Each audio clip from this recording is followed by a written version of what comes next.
Mastering idioms. Trim one's sails. Hello, language enthusiasts. Today, we're diving into the fascinating world of English idioms. We'll explore the phrase, trim one's sails, a nautical term that has sailed into everyday language.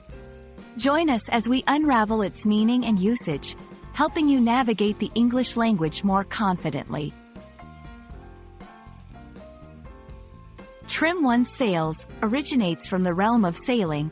In this context, trimming the sails refers to adjusting the position of the sails in relation to the wind, ensuring optimal speed and control of the boat. It's a vital skill for sailors, allowing them to respond to changing wind conditions and navigate efficiently. In everyday language, trim one's sails has taken on a metaphorical meaning. It signifies adjusting one's approach or attitude in response to changing circumstances.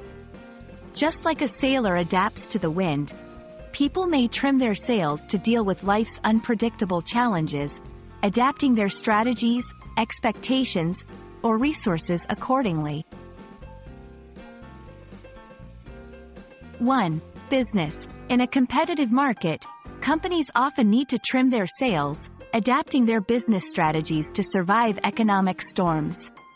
2. Personal life. After receiving constructive feedback, Mia decided to trim her sails and approach her studies with a new, more effective strategy. 3. Societal changes. Communities may need to trim their sails when facing unforeseen events like natural disasters, modifying their routines and policies to ensure safety and resilience.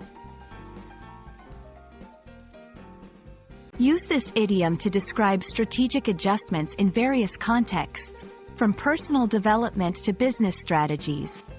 It's best suited for situations that involve adaptation to change or overcoming challenges. While it's a descriptive and colorful expression, remember it might be more formal or literary.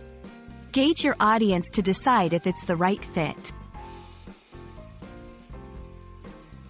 Trim one's sails is more than just a nautical term. It's a versatile idiom that enriches our language, offering a vivid way to express adaptation and resilience. We hope this exploration helps you skillfully navigate the vast ocean of English expressions. Until our next linguistic voyage, keep trimming your sails and exploring the depths of this beautiful language.